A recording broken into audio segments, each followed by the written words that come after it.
A one-button auto rotation? Wait, what? Breaking news. Is implementing a rotation assistant? Wait, what? Single button assistant? Welcome to a special edition of WoWcast, where we're going to talk about a patch 11.1.7 feature, and then a broader discussion about add-ons in World of Warcraft in general. I'm Dratnos, World of Warcraft content creator. I'm Max. I'm the raid leader of Team Liquid, the WoW Guild, and a content creator as well. And I'm Ian Hasekostas, game director on WoW, and it's a pleasure to be here with you guys. So, Very excited to be here. Okay. So what are we doing in 11.1.7? A whole bunch of fun stuff, but one of the features that we're extra excited about is a new UI option that we're adding called Rotation Assist, which is really designed to help players who are maybe picking up... Enables highlights that suggest the spell to cast. So it tells you how to play the game? new spec or want some guidance on what abilities they should be using when without having to turn to third-party add-ons for it. So we've seen that, there's an add-on called Hekili that is very popular with a lot of players. We're basically building in a very similar version of that into the base UI that you can opt into. Now, for those of you that never played World of Warcraft, I will tell you what's happening and why it's important, because what you've witnessed is the thing that was destroying video games before wokeness. You see, when video games were during their golden era, game developers were actually focusing on making games fun. So most game developers would have played games themselves and wonder, like, what could we do in order to make them fun for us? And by extension, it's going to be fun for the people. So, like, they were putting the enjoyment first. And once they made a good game, money would come.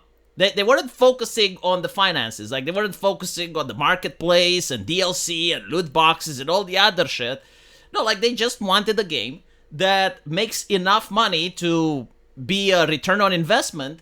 But the bottom line was that they were more happy if the game was popular, successful, and amazing, rather than if the game was just profitable, right? Like, for instance, the latest Call of Duty. Like, I'm sure that's profitable, or the latest FIFA, probably profitable.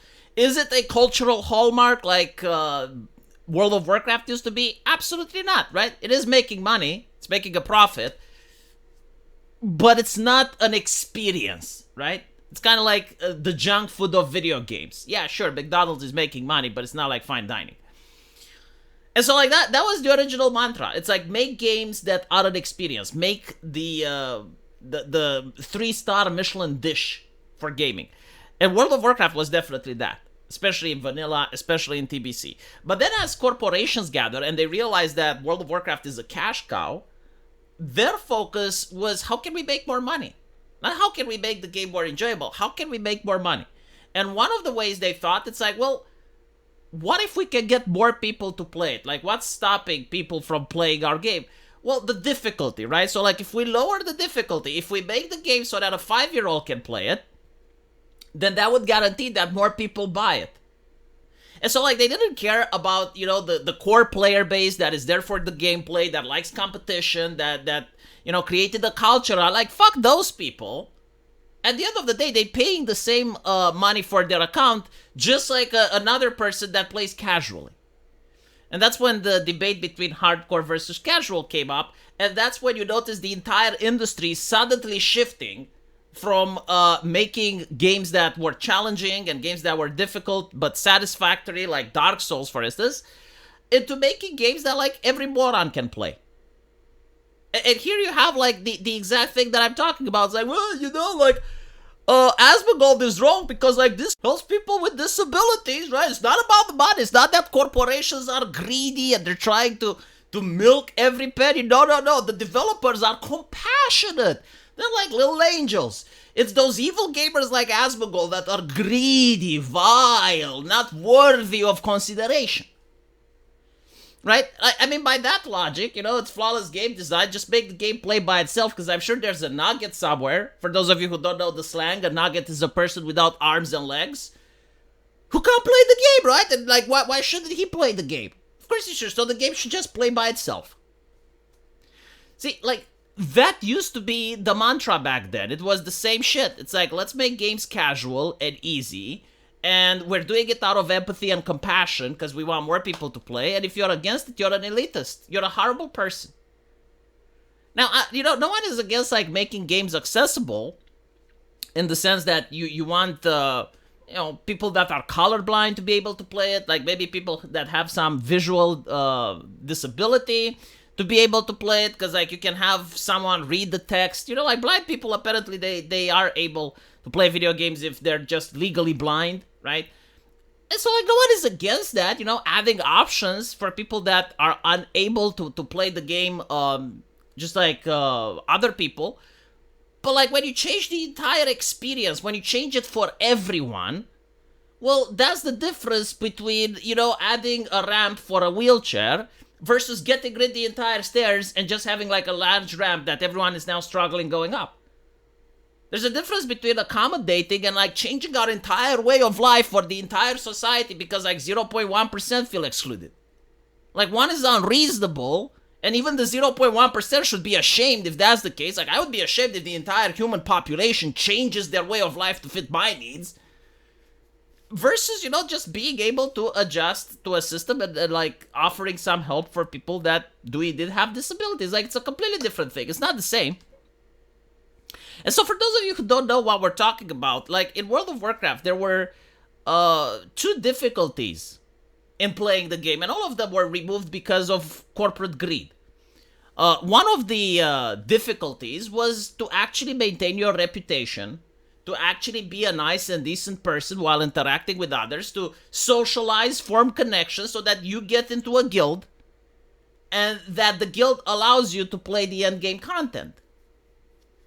And what pretty much ruined World of Warcraft for many was that they introduced the ability to just find dungeons with the click of a button. Like, before, you had to maintain a reputation, you had to create connections, you had to socialize, basically, which was the fun of the game. Now you just click a button looking for raid, looking for dungeon. It automatically pairs you with a group. And if someone goes AFK, you can't even kick them, you have to carry them, right? And like, completely ruined the social aspect of the game by doing this. And the other thing is the rotation. Like, that is the difficulty in World of Warcraft. You go there and you have like a couple of buttons that you need to press in an exact order in order to maximize your DPS or in order to maximize your healing or whatever, right? But like, there is a rotation. Like, you have to press the buttons at the exact interval. And the difficulty is that while you're doing this, you're also avoiding damage from the raid. Like, you're supposed to stay out of the fire or to go closer to the boss or to move in a certain area, right? So like, while you're distracted by doing that, you also have to maintain the rotation. It's multitasking. You basically can't tunnel vision. And that's literally like the difficulty of the game. That's literally how you play the game, right? And I guess like another aspect would be to actually study a little bit about your class, to actually learn a little bit about how your class is supposed to play. But okay, now they remove the social aspect. Now they're removing the rotation, where it's just like you click one button, just click, click, click, click, click. And so, like, what's the point anymore? Like, when does it stop being a video game, and when does it change into a movie? Like, and the game just basically plays by itself, right? You put someone on follow, and as long as they're moving in the proper place, you have that covered as well. You don't even have to dodge the boss's attacks anymore. You just have someone on follow, and you just spam the button, and that's it. Is that entertaining?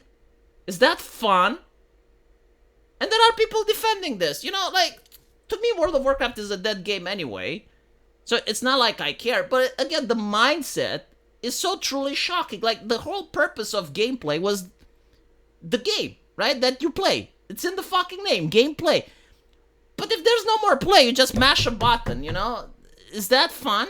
Like, do people enjoy that? Just watch a Let's Play then. Just watch someone else do it. The whole attack on the concept of competition is another thing. Like most men enjoy competition. This is why when you play tabletop tennis, or they called it ping pong, right? When you play ping pong, this is why you keep score. And I noticed this like when I was younger and I was at high school. When the girls played, they didn't keep score. It's like we're playing for fun. When the guys played, they kept score. Did the guys not play for fun? Yes, they did, but like for them, the fun was the competition. Even if you lose, right? You lose today, you're trying to improve yourself so you play better tomorrow. That's the whole point. Now, I'm not saying that the girls were playing it correctly by not keeping score and just playing for fun. Like, that's fine, you know. You don't want someone to feel bad for losing. All right, fine, whatever. You know, you don't have to compete. But like the idea that every single thing needs to be like the way girls play, like every single thing now needs to have that mindset, I think that's wrong. I think if a game started off with strong competition and you even had esports built around it, I think that it should maintain that. I don't think it should change. Because if you change it, you're not going to attract a different audience.